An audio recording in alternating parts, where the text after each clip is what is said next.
السلام علیکم ورحمۃ اللہ وبرکاتہ۔ بسم اللہ الرحمن الرحیم۔ حدیث حضرت عبداللہ ابن مسعود رضی اللہ عنہ کہتے ہیں کہ میں نے نبی کریم صلی اللہ علیہ وسلم کو فرماتے ہوئے سنا، اللہ تعالیٰ اس شخص کو تر و تازہ اور خوش رکھے جس نے مجھ سے کوئی بات سنی، پھر اس نے جیسا کچھ مجھ سے سنا تھا ہو بہو دوسروں تک پہنچا دیا۔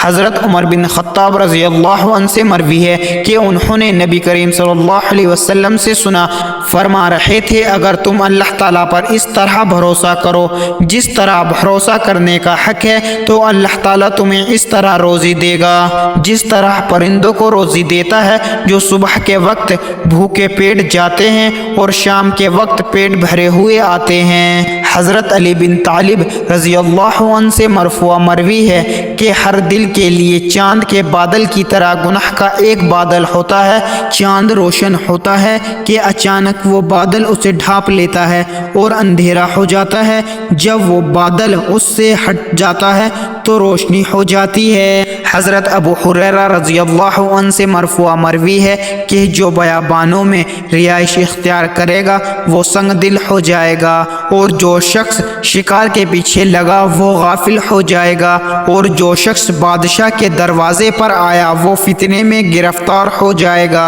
اور جو شخص جتنا بادشاہ کے قریب ہوگا وہ اللہ تعالیٰ سے دور ہوتا جائے گا۔ رسول اللہ صلی اللہ علیہ وسلم نے ارشاد فرمایا، اللہ تعالیٰ اس شخص کے چہرے کو تر و تازہ اور خوش رکھے جس نے میری حدیث کو سنا، اسے یاد کیا اور اس کی حفاظت کی اور اسے آگے بیان کیا۔ اللہ تعالیٰ ہم سب کو ان پیارے احادیث مبارکہ پر عمل کرنے اور اپنی زندگیوں کو سنوارنے کی توفیق عطا فرمائے، آمین۔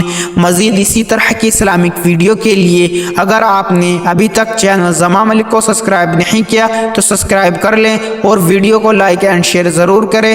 جزاک اللہ، شکریہ۔